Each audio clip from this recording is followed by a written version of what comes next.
Hello everyone, আজকে ভিডিওতে আমরা দেখব কিভাবে HTML এ ইমেজ অ্যাড করতে হয় এবং কিভাবে ইমেজ নিয়ে কাজ করতে হয়। সো এখানে ইমেজ নিয়ে কাজ করার জন্য আমাদের প্রথম যেটি লাগবে সেটি হচ্ছে একটি ফাইল। সো আমি এখানে image.html নামে একটি ফাইল নিয়েছি এবং একটি ইমেজ নিয়েছি, সেটি হচ্ছে bird.jpg। এখন ইমেজকে যদি আমি অ্যাড করতে চাই তাহলে আমাদেরকে প্রথমে বয়লারপ্লেট কোডটা নিয়ে নিই। সো আমাদের যেটি লিখতে হবে সেটি হচ্ছে img ইমেজ ট্যাগ, তারপর ট্যাবে প্রেস করতে হবে। যখন আমি ট্যাবে প্রেস করব তখন আমার এই ট্যাগটি পুরোটা কমপ্লিট হয়ে যাবে। এবং একটি জিনিস খেয়াল করে দেখুন, এই ট্যাগ কিন্তু শুধুমাত্র স্টার্টিং ট্যাগ আছে, এন্ডিং ট্যাগ নেই। কারণ এইটা হচ্ছে বেসিক্যালি সেলফ ক্লোজিং ট্যাগ, যেখানে শুধুমাত্র স্টার্টিং ট্যাগ থাকে, এন্ডিং ট্যাগ থাকে না।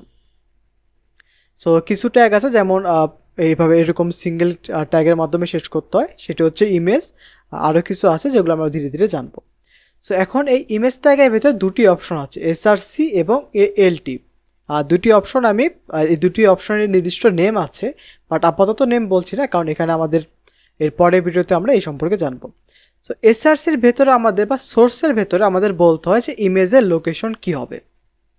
এখন দেখুন এইখানে আমি image.html ফাইল আছে, তার ঠিক এখানেই আমার bird.jpg ফাইল আছে। সো যেখানে আমার HTML ফাইল আছে সেখানে আমার jpg ফাইলও আছে। এখন তাহলে আমার এই লোকেশন কী হবে? সো যেখানে আমার এই ফাইলটি আছে ডট স্ল্যাশ, মানে যেই জায়গায় ফাইলটি আছে ঠিক সেখানেই bird.jpg। অবশ্যই মনে রাখবেন আপনাকে এক্স্যাক্টলি bird.jpg বা ফুল নেমটি লিখতে হবে এক্সটেনশন সহকারে। এখন যদি আমি ওয়েবসাইটটি চেক করি, সো আমি এখানে গো লাইভে ক্লিক করে ওয়েবসাইটটি ওপেন করি, তাহলে দেখুন এইখানে আমাদের ওয়েবসাইটটিতে ইমেজ শো করছে। আমি একটু জুম আউট করি, এই যে এখানে আমাদের যে ইমেজ ছিল সেটি শো করছে। সো এখানে আমি এক্স্যাক্ট লোকেশন ঠিকভাবে দিতে পেরেছি, যার কারণে আমার এখানে ইমেজটি শো করছে। আর যদি আমি এটা কেটে দিই তাহলে কি হবে? স্টিল আমাদের শো করবে। সো বেসিক্যালি এখানে যদি আমি কোনো কিছু দিয়ে রাখি আর না দিলেও বেসিক্যালি আমাদের এটাকে হোম ডাইরেক্টরি বোঝায়, বাট কিছু সময় এই জায়গাটায় প্রবলেম ফেস করতে হয়।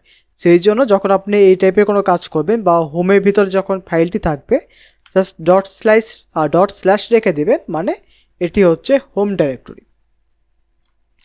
এখন এটা ছিল বেসিক্যালি সোর্স, যে আমার কোথায় ইমেজ থাকবে। আর এএলটি হচ্ছে অল্টারনেটিভ, মানে যদি আমার ইমেজটি লোড না হয় তাহলে কি হবে। যদি আমি এখানে বানান ভুল লিখি, যেমন এখানে আমাদের ফাইল নেম হচ্ছে bird.jpg, বাট আমি লিখেছি bird.jpg। এখন যদি ওয়েবসাইটটি চেক করি, এখানে আমাদের কোনো কিছুই শো করছে না। বাট যদি আমি এএলটির ভেতর কোনো কিছু লিখে রাখি, যেমন দিস ইজ ইমেজ, এখন যদি ফাইলটি সেভ করে চেক করি তাহলে দেখুন এখানে দিস ইজ ইমেজ, এই যে দিস ইজ ইমেজ শো করছে। সো বেসিক্যালি আপনার যদি ফাইলটি ঠিক থাকে তাহলে ইমেজটি শো করবে। যদি আপনার ইমেজটি শো না করে তাহলে এএলটির ভেতরে যে টেক্সট লেখা আছে সেটি এখানে শো করবে। সো আপনার এই সময় অনেক সময় এটা দরকার পড়ে যে ইমেজ যদি শো না করে তাহলে আমি কী করব। তো সেক্ষেত্রে আপনি এএলটি ব্যবহার করতে পারেন। সো এইভাবে বেসিক্যালি আপনি ইমেজটা অ্যাড করতে পারবেন। সো আমি এটাকে আবার বার্ড লিখে দিই। এইভাবে বেসিক্যালি আপনি ইমেজটি অ্যাড করতে পারবেন।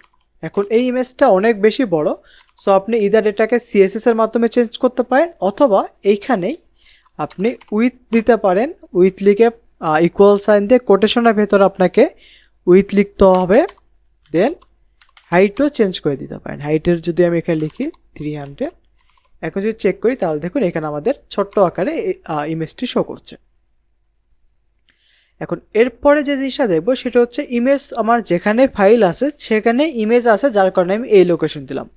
বাট যদি এমন হয় এখানে আমি আরেকটি ফোল্ডার তৈরি করি ইমেজ নামে, এবং এই ইমেজ ফাইলকে আমি ড্র্যাগ করে এই ফোল্ডারের ভিতরে রেখে দিই বা মুভ করি, তার মানে এখন আমাদের basic.html যেখানে আছে, বেসিক না image.html, সেখানে কিন্তু ফাইল নেই। এখন যদি আমি চেক করি তাহলে আমাদের ইমেজও শো করবে না, কারণ আমি এক্স্যাক্ট লোকেশন কিন্তু এখন আর দেইনি। এখন এইটার এক্স্যাক্ট লোকেশন কি হবে? সো ডট স্ল্যাশ মানে কি, যে এই ফাইলটি HTML ফাইল যেখানে আছে সেই লোকেশন। দেন এর ভেতরে কি আছে? ইমেজ ফোল্ডার, তার ভেতরে আছে ফাইল। সো এর লোকেশন হবে প্রথমে হোম, তারপর আইএমজি ফোল্ডার, তার ভেতরে আমাদের ফাইলের নেম।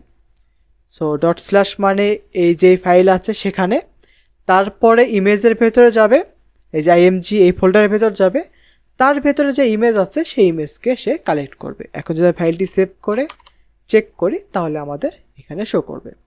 সো বেসিক্যালি আমরা এইভাবে ইমেজ অ্যাড করতে পারি। সো উইথ এবং হাইটের মাধ্যমে আমরা ইমেজের হাইট এবং উইথ চেঞ্জ করতে পারি। অল্টের মাধ্যমে আমরা যদি ইমেজ শো না করে তাহলে মেসেজ শো করতে পারি, এবং এসআরসির ভেতরে আমাদের ইমেজের লোকেশন দিতে হয়, দিয়ে আমাদের কাজ করতে হয়। এখন যদি আমি আরেকটা কাজ করি, যেমন এইচটিএমএল ফাইলকে যদি আমি